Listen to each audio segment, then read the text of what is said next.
Good morning, classmates. Good morning, Ma'am Yanto. Today, I am going to tackle about ADDIE model. What is ADDIE model? ADDIE model is a useful systematic instructional design model that can be used in crafting technological advancement in instruction. It is an instructional design model that has withstood the test of time and use. It is simply a device to help us think through a course's design. Actually mga classmates, ang ADDIE model hindi lang mga teachers, professionals ang gumagamit, kundi maraming maraming ibang mga trabaho na gumagamit din ito. Halimbawa po mga corporate or mga army. Actually, ang ADDIE model, nag-start po siya 1970s, created by Florida State University for the military in 1970s. Ang ADDIE model pala ay nag-umpisa noong 1970 at ang unang gumagamit nito ay mga military. Ito ay ginagamit nila para magkaroon ng systematic yung pagtitraining nila sa kanilang mga tao. Ang ADDIE model po ay acronym ng 5 stages or 5 phases. Ito nga po yung A as analysis, D as design, another D, yung pangalawang D is development, then I, implementation, at next is evaluation. Start po tayo sa analysis. Analysis. This phase is considered the goal-setting stage. The focus of the designer is to target all learning competencies. Ang analysis po, sa phase po na ito, the instructional problem is clarified. The instructional goals and objectives are established and the learning environment and learners' existing knowledge and skills are identified. Dito po siniset yung goal kung ano yung gustong ituro o impart ng trainer or designer sa mga kanyang audience or learners. Ang analysis po ay mayroong 4 na subphases. Start po tayo sa una po is instructional goals. Ang instructional goals are created in response to needs. Ano nga po yung mga needs? Ang needs po ay yung gap between the present situation and what can or should be possible. Di ba tayo as a teacher, tinuturuan natin ang mga learners natin kasi merong gap or merong mga bagay na hindi pa nila alam mula sa present hanggang or sa future or kung ano yung maaaring matutunan ng mga bata. So once you've clearly defined what your instructional goals are, you will be better equipped to develop your instruction materials. In writing instructional goals, we need to be clear, concise, and observable outcomes. There are 4 steps in writing an instructional goals. Number 1 is who the learners are. Una, pag nagsusulat tayo ng instructional goals, alamin natin daw muna kung sino yung makikinig sa atin or sino yung audience sa atin. Kasi dito natin ilalapat kung ano yung kailangan natin ituro. Halimbawa, kung ang learners natin ay elementary, ay hindi tayo pwede magturo about algebra do, di ba? I-meet natin kung ano lang yung kailangan malaman ng mga learners natin. Pangalawa, what you want learners to do. Ano yung kailangan natin, yung learners natin kailangan gawin? Kung ano yung anong gusto natin matutunan ng mga learners. Kung ano yung dapat magawa ng mga learners after ng instruction natin or after ng pagtuturo natin. Pangatlo, where skills is performed. Dapat daw as a designer or as a teacher, maalam natin kung halimbawa saan tayo magtuturo. Dati kasi ang paraan ng pagtuturo, walang classroom, walang formal na classroom. Basta may lilim lang ng puno, pwede na sila doon, nagtuturo na sila. Sa ibang profession naman, inaalam nila kung saan sila magtuturo. Bakit? Malaking bagay na maalam ng speaker or ng designer ng instructional materials kung ang pagtuturoan niya ba ay open or naka-close. Kasi iba ang handle nila sa open na venue at saka sa closed na venue. Alam nila, para ma-anticipate nila kung ano kailangan gawin. Kung ang venue nila ay naka-open or naka-close. So, as a teacher, dapat alam din natin pero usually as a teacher sa classroom naman talaga tayo nagtuturo. Pero sometimes merong ibang teacher na nag-i-speak hindi sa loob ng classroom kundi sa labas. Kaya dito dapat maalam kung saan ituturo yung bagay na yon. Pang-apat is what tools are available. Ano daw yung available na mga tools? Halimbawa sa mga bata, syempre ang pinakaano diyan, merong papel, merong ballpen, merong crayons, merong books. Yun po yung mga tools na available sa mga bata na pagtuturuan natin. Dito sa instructional analysis, i-analyze na natin kung paano natin dadalhin or i-carry out yung ituturo natin sa mga bata. Kung paano natin magamit, kung ano yung available na mga tools meron ang mga learners natin. After nyan, after sa instructional analysis, ang pangatlo is learner analysis. Is the process of identifying who your audience is, their demographics, prior knowledge, physiological, and affective and social needs. Dito sa learner analysis, i-analyze natin yung mga bata. Siyempre, maalam natin kung ano yung mga, halimbawa, yung edad ng mga bata na to, kung ano ba na ang natutunan nila, dapat alamin na natin yung prior knowledge nila para as a teacher, alam na natin kung saan na tayo mag-start magturo. Kasi halimbawa, turo tayo ng addition. Pero alam na pala nila mag-add ng 2 digits. So, parang masasayang yung oras natin sa pagtuturo. Kasi may alam na sila sa bagay na yun. Kaya, sa learner analysis, aalamin natin kung ano na yung alam ng mga bata. Para hindi maging redundant or paulit-ulit na lang ituturo sa mga bata. And besides, makakaiwas tayo ng pagsasayang ng oras na dapat itatakil na tayo sa ibang topic. Paano natin maaalam yun? Sa pamamagitan ng pagtatanong. Siyempre, ma-analyze natin yung mga learners natin. Doon, magtatanong na tayo, o class, saan na po ba ang natin? Ano na po ba ang alam natin? So, pwede tayo mag-raise ng mga short quiz or short questions na ma-measure na natin kung itong topic na to ay alam na ng mga bata. Ngayon, kung majority naman ng mga learners ay kayang sagutin yung tanong mo, ibig sabihin, alam na nila yun. Nadaanan na nila yun or part na yun ng kanilang prior knowledge. Next is learning objectives. Learning objectives are essential for effective learning. They help to articulate what students should be able to do as a result of the instruction and consequently aid in designing more effective instruction planning, activities, and assessment. Sa learning objectives, what students should be able to do when instruction is completed. Ito na. Di ba tayo ngayon, nag-aaral tayo, parang nabubugbog na tayo sa salitang lesson plan. Kasi as a future educator, dapat yun ang pinaka-lapis natin or pinaka-blood natin. Kasi hindi tayo pwede magturo kung wala tayong lesson plan. Dito sa learning objectives, ito po yun. Di ba pag gumagawa tayo ng learning objectives, natatakil natin or dapat meron tayong 3 domain, which are the cognitive, affective, or psychomotor. Pag sinabi natin cognitive, dito ang objective natin ay magfo-focus sa knowledge or ang mga maaaring maalalaman ng mga learners. Sa affective naman, attitude. Dito natin na ma-appreciate ng mga bata kung ano yung natutunan nila. At pangatlo is psychomotor, yung skills. Yun yung sa objective na to, gagawa tayo ng objective na at the end of the lesson, the learners should be able to do like that. Kailangan magawa or ma-demonstrate ng bata yung natutunan nila. Kaya itong 3 domain ay sa objective, sa paggawa ng objective ay kailangan present the CAP or cognitive, affective, and psychomotor domain. Ang sample nga sa paggawa ng objective, usually sinasabi natin at the end of the lesson. Yung iba naman, by the time a student finishes this course, he or she should be able to, i-specify na natin kung ano yung gusto nating ma-achieve ng ating mga learners after the instruction or after the lessons.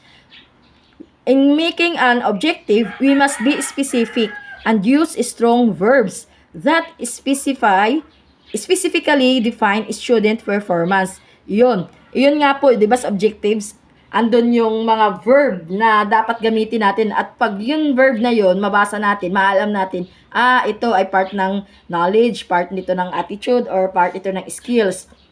At pangalawa, pag nagawa daw tayo ng objective, dapat daw nakaayon sa SMART or specific, measurable, attainable, relevant, and time-based. Di ba nadaanan na natin itong SMART na to? Specific. Halimbawa, kung ang topic natin is about social studies, di ba? About community. So, ang objective natin, dapat naka-specify sa komunidad.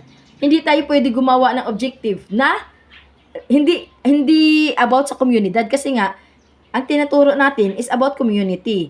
So, pangalawa, measurable. Dapat ang objective natin ay tama or nasusukat sa kung ano yung naturo natin. Pangatlo, attainable. Yung kaya daw i-achieve ng bata. Hindi tayo maggagawa ng objective na halimbawa, tinuturo natin about community, tas mag-objective tayo na at the end of the lesson, the learners can able to make graphic organizers, diba ganon? Iba yung tinuro natin, iba naman yung gusto natin mangyari.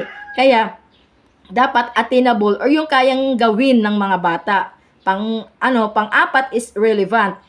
Dapat related sa tinuro natin yung objective natin. Yan nga, sinabi ko, since nag-tackle tayo about community sa ating mga learners o mag-aaral, dapat yung objective natin about din community at hindi tayo lalagpas sa, halimbawa, community tinuturo natin pero ang objective natin about region. So, ang mga bata, malilito or mabablanko or wala talaga silang maisusulat kasi hindi naman nila natutunan yung ginawa or hindi naman natin ma-achieve yung objective na sinulat natin kasi iba yung tinuro natin. And last one is time-based.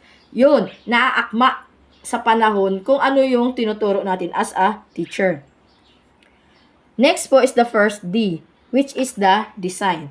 Design, sa stage daw po na ito, goals, tools, and performances are laid down ready for the next stage. Design deals with the learning objectives, assessment, instruments, exercises, content, subject matter, analyze, lesson planning, and media selection. The design phase should be systematic and specific. The main goal of the design phase is to develop the skeleton of the course. Okay, dito daw sa design, ito na. Kung isa kang architect, ipoporma mo na siya or i-drawing mo na siya kung paano mo siya i-deliver. As a teacher, dito sa design, i-ano mo na kung paano mo i-deliver yung lessons. Ito na nga po, nabanggit ko kanina, lesson planning. So, since meron tayong lesson plan, aalamin na natin kung paano natin ituro sa mga bata yung topic. Sa design po, meron 3 naman po na kailangan isipin natin. Yung una po is design assessment. Pangalawa, choose a course format. At last one is create an instructional strategy. Sa design assessment po, the use of empirical data on student learning to refine programs and improve student learning. Dito sa design assessment, kailangan natin kumuha ng empirical data. Empirical means actual na data para sa mga bata na matutunan nila yung pagtuturo natin. At ito din ang pamamaraan para ma-improve natin yung learnings ng mga bata. 4 areas to consider when designing a goal assessment. Una, goals. Pangalawa, learners. Pangatlo, context. At panghuli is assessment. Dito sa paggawa ng design assessment, dapat gagawa muna tayo ng goals. Kung ano ang kailangan nating ituro sa mga bata. Yun nga po, yung katulad ng kanina. Pangalawa, learners. Alalahanin daw natin or titingnan natin kung sino yung mga audience natin or sino ang tuturuan natin para ma-meet or ma-suit or ma-swak yung ituturo natin sa mga bata. Pangatlo, yung context, kung ano yung ituturo. At pang-apat, yung assessment. Sa assessment daw, don't use tricky question. Ibig sabihin, halimbawa, ang gusto mo lang naman alam or ma-assess kung natutunan ng mga bata yung lessons mo about community, wag ka na daw gumamit ng yung tricky questions or yung mga tanong na nakakalito kasi ang goal mo is kung naalam ng mga bata yung tinuro mo. Kaya hindi mo na kailangan lituhin pa yung mga bata. Pangalawa is choose a course format. Course format refers to the layout of a course, the medium by which the course is presented to the learners. Course can be taught in a traditional classroom settings, by correspondence as a telecourse, through self-paced workbook over the internet, or in a blended course that combines different methods. Ito nga po. Ang pagtuturo daw po ay Pwede daw natin ituro sa pamamagitan ng traditional classroom settings, katulad yung nasa school tayo, face-to-face, or by correspondence. Meron lang tayong parang meron correspondence, meron lang nagtuturo sa atin yung correspondence. Through self-paced, yun yung asynchronous, kung alin yung, kung saan lang tayo pwede komportable. Halimbawa, ang subject natin na yun is umaga. Pero since naka-asynchronous yun, pwede natin gagawin yun kung after lunch or before lunch, depende, basta wala siyang due date. Yun yung self-paced. Kung saan ka mas comfortably available, kung may internet kayong time na yun, pwede yun. Workbook, pwede rin nagtuturo yung pamamagitan lang ng bibigyan lang yung mga learners ng mga workbook. Doon sila magsasagot, magbabasa, tapos i-accumulate yun, ipapasa sa teacher. Then, over the internet, yun nga yung online tayo at saka blended. Pag sinabing blended, online at the same time, module or face-to-face. Next is the instructional strategy. Instructional strategy is the collection of lectures, recordings, discussions, project worksheets, assessments, and activities to help the students learn the course content. Dito sa instructional strategy, merong 5 major learning components that are part of an overall instructional strategy. First one is pre-instructional activities. Sa pre-instructional activities, motivate, plan a way to illustrate the course objectives. So, sa pre-instructional activities, 'di ba, instructional strategy na tayo. Ito na yung nagtuturo na tayo or ini-imply na natin yung ginawa nating instruction materials or yung your lessons na kailangan natin ituro sa mga bata. Sa pre-instructional activities daw, ito yung mga components na kailangan mo i-motivate yung mga bata. Or usually, 'di ba, yung ginagawa natin, minsan nagpe-play muna tayo. Halimbawa, katulad ng 4 pictures in 1 word. So, ang mga students or yung mga learners, pag nagpakita tayo ng mga ganon, nagkakaroon sila ng excitement. Ay, ito pala yung yung lessons namin. Pero sa umpisa, wala silang idea kung ano yung magiging topic. Kasi ang pinapakita lang muna natin is para i-motivate sila or isi-set yung mga nila, yung mga mood nila na ito na pala yung magiging lessons natin. So, halimbawa, nagpapa-games tayo, which is yung katulad ng ginagawa natin, yung activity or activate. Sila, mga learners, sasagot. So, habang sila nagsasagot, nagkakaroon na sila ng idea, ano ba magiging lessons ni ma'am? Dahil ito ang mga lumalabas, namomotivate na sila sa susunod na gagawin natin, which is the content presentation. Sa content presentation as a teacher, dapat maging concise or gagamit tayo ng mga example. Ito na yung nagtuturo na tayo. Ginagawa na natin sa mga learners natin kung ano yung lessons na ituturo natin. Pero before that nga, kanina, sabi nga, kailangan natin i-motivate muna yung mga bata. Parang kinukuha muna natin yung kanilang attention. Pag nakuha na natin yung kanilang mga attention, ayun na, all ears na sa'yo yan, makikinig na yan. Kasi na-excite na sila kanina pinaglaro muna sila kanina nagkaroon na sila ng participation by answering your questions sa pamamagitan ng mga pictures na pinakita mo kanina. Siyempre, pag sila ay na-motivate na, andun na yun, participation ng mga learner. Sa participation, important to plan plenty of learners' participation in your instructional strategy. This allowing your student to practice a task as well as providing them with feedback. Okay. Di ba nagpa-participate na ang mga bata?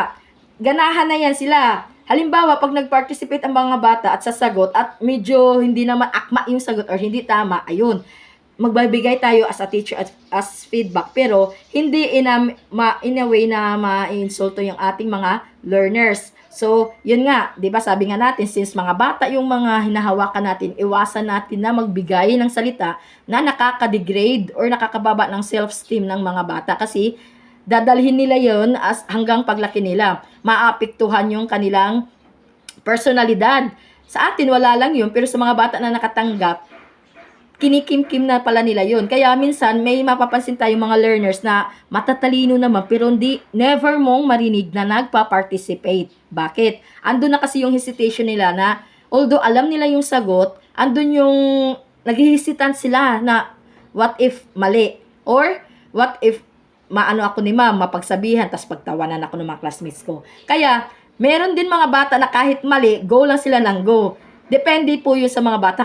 Kaya as a teacher, especially nowadays, iwasan natin na magbigay ng feedback sa learners ng mga negative words. Kaya minsan, kahit hindi tama yung sagot ng mga bata, sinasabi lang natin, good, very good.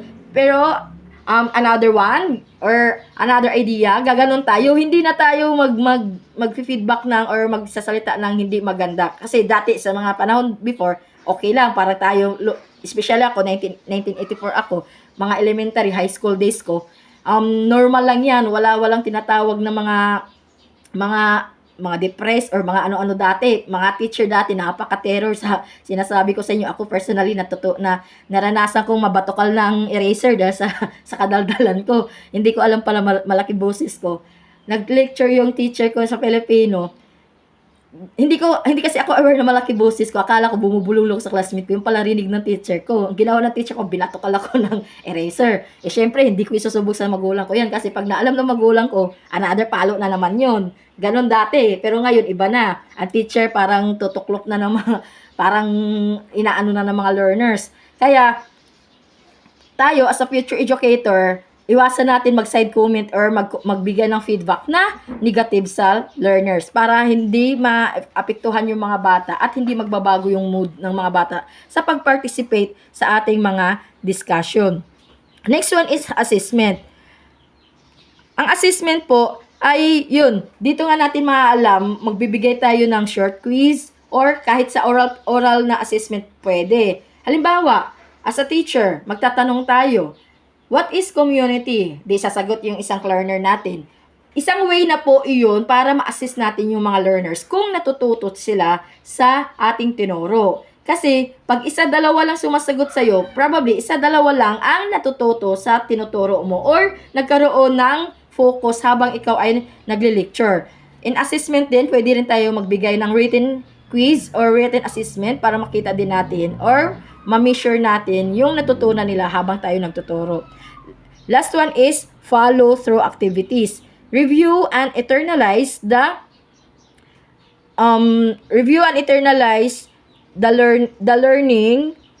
learners that they need to apply after the course of program. O ito na po yung magbibigay na tayo ng mga activities para ma-apply nila doon kung ano yung natutunan natin.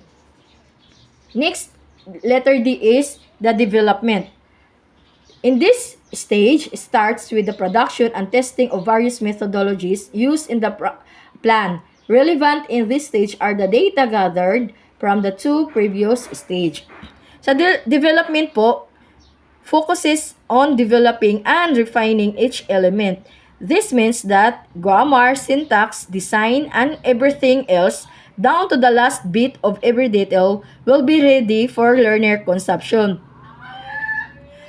To generate the lesson plans and lesson materials. Sa development po, dito natin titingnan or i-varnish natin yung ginawa natin ng mga previous stage. Ito nga po, i-check natin yung mga grammar daw or yung mga design para ma-perfect or maayos natin ma-deliver sa mga bata.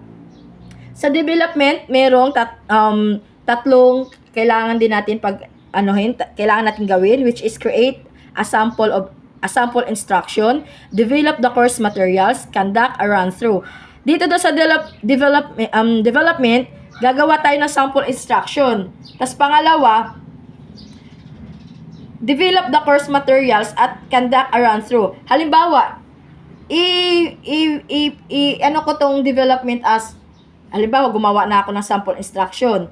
Bago ko ituro sa mga bata, parang ipapractice ko to sa akin para ma-develop ko kung ano yung dapat kong i-develop na mga area na mas maganda kung meron feedback para sa mga area na kailangan kong ibago or baguhin. Halimbawa, nagde-deliver na ako, tapos ginawa kong audience ko, yung nanay, tatay ko, kapatid ko. Then after that, sasabihin nila kung ano yung masasabi nila sa turo ko. Kung mayroong kailangan baguhin, babaguhin ko yun. Para mas maganda yung outcome na gagawin ko para sa mga estudyante ko. Kaya sa development mas maganda daw na merong magsasabi sa iyo ng feedback para sa mga area na kailangan i-bago. Next po is yung implementation. Implementation, the keyword in this is procedure. Teachers or designers must be guided by various steps crafted in the preceding stage. Refers to the actual delivery of the instruction. The purpose of this phase to have an effective and efficient delivery of instruction.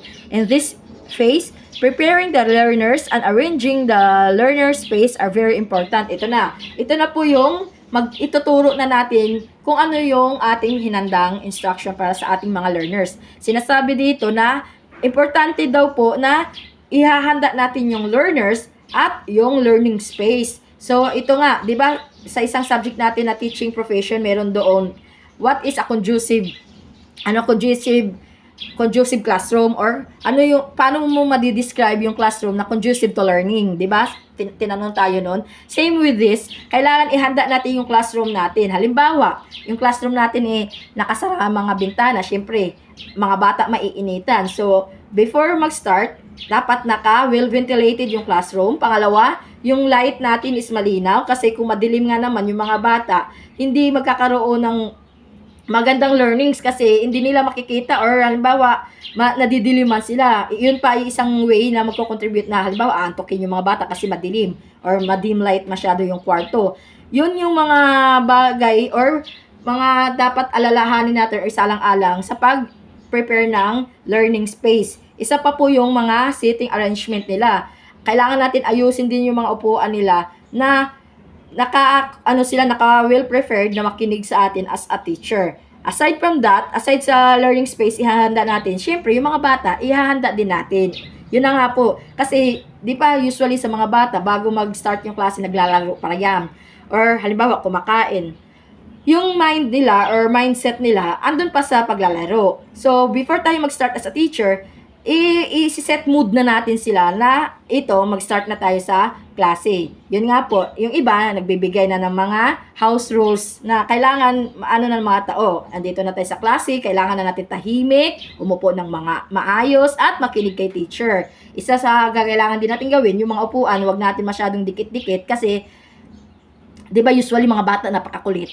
Kung malapit-lapit ang mga upuan, usually, kinakalabit yung mga katabi niyan. Sa halip na makikinig yung isa, nadidistract na siya kasi yung classmate niya, kinakalabit siya, or yung likod niya, hinahatak. Kaya kailangan may space yung mga bata para naka-well prepared sila sa pagpakikinig ng lessons natin as a teacher.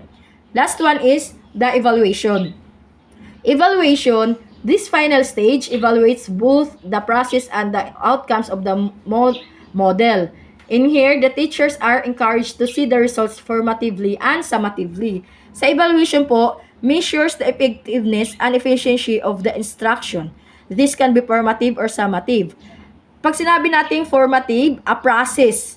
So, ito yung isang klase na assessment, monitor students' learning to provide ongoing feedback. Teachers are trying to figure out whether a student doing well or needs help by monitoring the learning process. Pag sinabi natin formative assessment, an example nito, recitation, or magtatanong tayo sa mga learners natin kung may natutunan sila sa tinuro natin. So, dito pa lang, maalam na natin kung natututo yung mga bata o kailangan nila ng tulong kasi hindi nila na-gets. So, hindi nila naintindihan. So, sa pagbabato pa lang natin ng mga tanong, kung yung mga bata ay agresibong sumagot, taasan na ng kamay, ibig sabihin, congratulations, natututo yung mga bata sa tinuro mo. Pero kung nagtanong ka at walang sumagot, mayroon man isa, dalawa, so ibig sabihin, majority o karamihan ng mga bata, hindi naintindihan yung tinuro mo. Kaya kailangan mong gawa ng paraan para matuto yung mga bata. Para sa formative assessment, maganda yung outcome. Yung isa naman is summative assessment, used to evaluate students' learning at the end of an instructional unit. Ito naman po, kung ang kanina ay formative assessment is a process, dito naman sa summative assessment, product or after nung pagtuturo mo. Example ng summative assessment is midterm examination or final project or papers. Ayan po yung ADDIE model po. Next po is the to see the connection between the stages here are the following questions to be answered in each specific stage. Halimbawa, sa analysis phase, ito yung mga questions na kailangan natin sagutin para mabuo natin yung analysis phase. Una, who is the audience and what are their characteristic? Ito na nga po, tinakil natin kanina. Alamin natin yung mga audience natin, yung edad ng mga bata, kung ano yung mga karakter ng mga bata. Pangalawa, identify the new behavioral outcome. Pangatlo, what types of learning contents exist? Next, what are the delivery options? Next, what are the online pedagogical consideration? And what is the timeline? What is the timeline for project completion? So, ito yung kailangan ng mga questions na sasagutin natin para makabuo tayo ng analysis phase.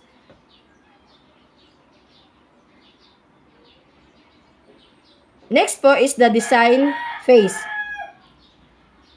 Essential questions are documentation of the project's instructional, visual, and technical design strategy, followed by apply the instructional strategies according to the intended behavioral outcomes by domain. Yun nga po, cognitive, affective, psychomotor, then create a storyboards.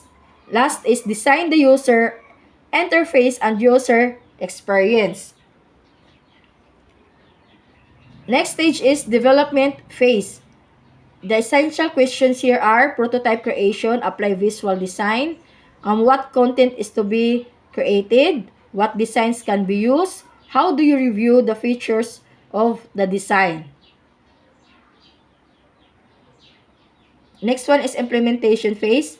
Sa implementation phase, ang mga tanong naman po is, are the implementers ready for the technology? This one is, sa pag-i-implement, di ba ngayon, meron na tayong tinatawag na TPAC, Technology, Pedagogy, Application, Content, and Knowledge. Di ba, ginagamit na natin yan. Ang pedagogy natin, itatie up natin sa technology. So, kung ano yung natutunan ni teacher, itatie up or ipapartner natin sa technology. So, yung learning ng teacher or yung kaalaman ng teacher na i-imply sa mga bata, gagamitan na niya ng technology para mas mapa-enhance or mas mapadali matutunan ng mga bata. Kaya ang tanong dito, are the implementers ready for the technology? Una, isiset mo muna yung sarili mo kung kaya mo bang gamitin yung mga technology. Siyempre, alam naman natin, kung kailan nag-pandemic, saka lang tayo masyadong na-close or na-expose sa paggamit ng technology kasi nga nagkaroon ng online classes na tayo dahil hindi tayo pwede mag face-to-face. Kaya doon sumikat yung mga Zoom, yung Google Meet, or yung mga Gmail, or yung mga ibang mga platform sa social media para magturo yung mga teachers natin sa mga bata. Kaya yung mga teachers din, kailangan din nilang mag-upgrade at turuan yung sarili nila kung paano gumamit ng mga ganong technology para matuto yung mga learners nila. Do the implementers have enough knowledge about the technology? Same with this, kung ang teacher ba daw ay may sapat na kaalaman sa technology. Kasi, syempre, alam naman natin, pag gumamit tayo ng technology, ang karamihan natin ma-encounter is yung tinatawag nating technical problem. Sometimes, minsan, napanghihinaan tayo as a educator, magturo, pag sometimes naka-encounter tayo ng ganyang mga challenges kasi hindi nga natin alam, hindi naman tayo nakafocus talaga sa computer. Or some teachers natin, especially sa seasoned teacher, hindi na sila ganun ka-expose sa high-tech ng paggamit ng computer. Kaya kailangan sa implementation phase, as a teacher, as a implementers, as a designer, may alam tayo sa paggamit ng computer. At paggawa ng paraan kung mayroong troubleshoot man na nangyayari. Kaya isa sa mga downside din sa pagtuturo na gamit ang technology is halimbawa walang kuryente or walang internet. Isa pa yan, hindi natin magagamitan. Pero merong ibang teacher na maparaan na kahit walang internet yung school, syempre gumagamit sila ng yung mga mobile na mga internet. Halimbawa, data, kailangan nila yun sa pagpe-present. So kahit walang wifi yung school, makakapag-present siya kasi may alam siya kung paano yung ibang ways or ibang alternative ways para makakonect pa rin siya sa internet. Next is the evaluation phase. Dito po, ang mga essential question is formative evaluation. Yun na nga po, ano ko na kanina, formative at saka summative. How does each step perform? What is needed to improve each step? Ito nga po, ano yung kailangan natin gawin sa mga bagay, sa mga bata or sa pagtuturo natin na hindi naman na intindihan masyado ng mga bata. Kasi as a formative evaluation nga or assessment, ginagawa natin to on process or habang nagtuturo tayo. Maalam na natin kung ano yung result ng pagtuturo natin. Summative evaluation naman is what is the overall impact of the technology in the instruction. Sa summative evaluation, dito natin maaalam kung ano yung overall na impact ng technology sa pagtuturo. So, sa pagtuturo using a technology, syempre malaki ang impact niyan kasi mas nakakakuha tayo ng attention sa mga bata. 'Di ba? Usually, ang mga bata pag nakakita ng laptop or monitor na TV or naka-computer sila, 'di ba sa ibang school mas high-tech sila, meron silang sariling iPad or may sarili silang laptop, doon na sila gumagawa lahat. Mas nakakaano sila ng interest, ng attention kasi sila mismo may sariling gumagalaw sa laptop nila, iPad nila. So, meron sila sariling first hand. Kaya, minsan, ang technology nakakabigay ng more attentive sa mga bata dahil akala nila naglalaro sila.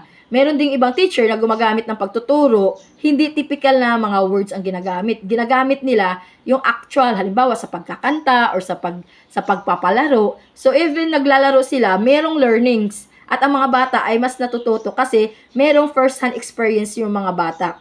Ika nga, learning in doing. Next is, what needs to be done to further improve instruction? So, ito, sa evaluation, ano yung kailangan pa natin gawin para maka-improve pa tayo ng pagtuturo sa mga learners. Next po, topic ko is list of application for teaching. Ito po, ang una po is Reading Eggs.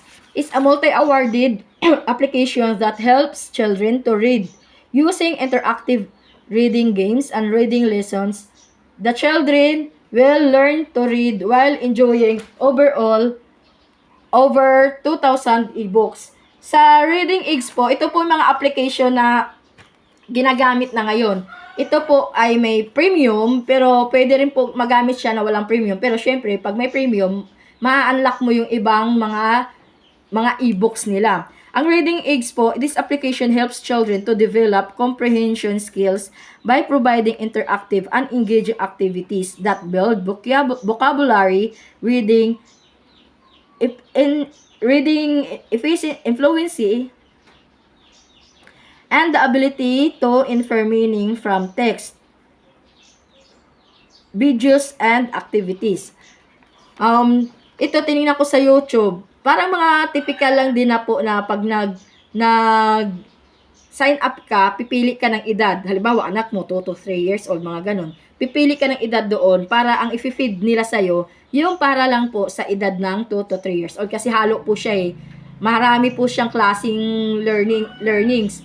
Kaya sa umpisa pa lang, tatanungin ka nila ilang taon yung bata or ilang taon ang gagamit.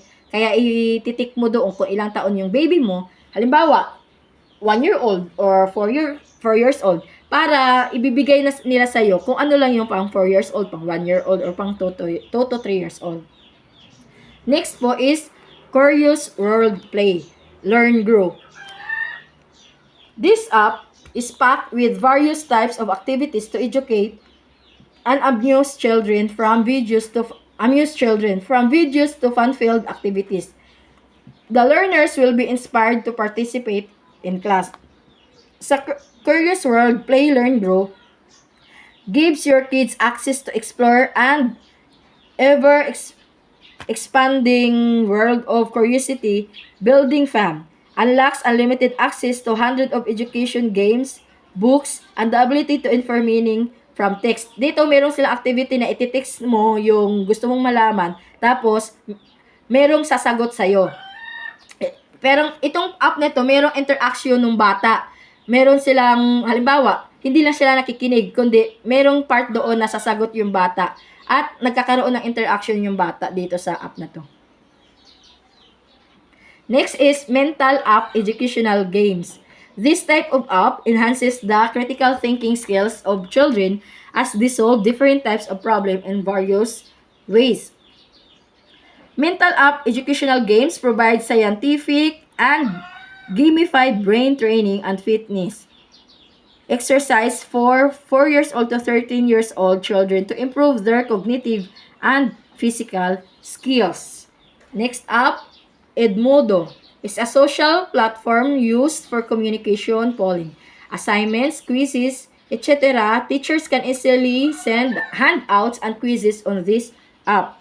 Ang Edmodo naman provides a safe and simple way for teachers and students to post class materials, share links and videos, and access assignments, grades, and school notification. So, parang personalized na itong Edmodo na to, personalized app na doon pwede ka mag-post, parang G-Class, parang yon.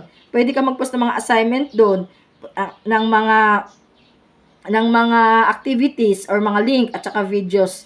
Meron din mga school notifications. Ito, Kahoot. Naka-experience tayo ng Kahoot, di ba? Kahoot is an app that teaches or facilitate online and real-time quizzes. Questions are projected on the screen and children answer with their smartphone or computer. Kahoot is a game-based learning platform that makes it easy to create, share, and play learning games on trivia quizzes in minutes. Diba nakagamit na tayo nito, or yung isang app na same with Kahoot, yung quizzes na parang nakaka-pressure kasi merong tumutunog na tung dung tung. Parang nag-signifies na parang, oy, sumagot ka na kasi mauubos na yung oras mo. At saka dito, may automatic na parang merong sineset na, halimbawa, sino yung top, pangalawa, pangatlo. Meron na siya agad, after sumagot ng mga learners, naaayos na agad ni Kahoot yung pagkakasunod-sunod kung sino yung mabilis at kung sino yung consistent na tama yung sagot. BrainPop generates animated educational content that adds excitement to lessons. BrainPop, playful, engaging learning games, animated movies, and activities designed with relevance, depth, and humor to encourage kids on their unique learning path. Khan Academy is a non-profit open source educational website which aims to change education for the better. Teachers can explore thousands of videos and lessons for free. Khan Academy offers practice exercises, instructional videos, and personalized learning dashboard that empower learners to study at their own pace. Next one is Socrative Student. This app established an interactive environment for learning. Teachers can ask questions and conduct assessment on a real-time basis. Gauging students has never been so easy. Ang Socrative Student is an interactive web-based student response system that can help teachers span conservation and learning through polls and quizzes. Next is NERPAD. Allows teachers to create interactive lesson, presentations, assessment, and lessons contents. Sa NERPAD, helps educators make any lessons interactive, whether in the classroom or virtual. Next is Quizlet. Teachers can explore the content in this app which can be used for assessment. Quizlet is a study tool based mostly on flashcard and quiz style recall of fact. EduBlogs allows teachers to easily create and supervise learners' blogs. It's easy to customize design and include videos, photos, and podcast.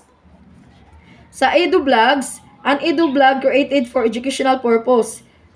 EduBlogs archive and support student and teachers learning by facilitating reflection. Next up is Google Earth.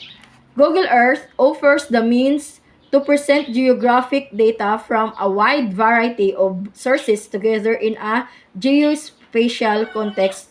This can be used in geography subjects. Google Earth provides search capabilities and the ability to plan, zoom, rotate, and tilt the view of the Earth. Next up is Show Me Interactive Whiteboard.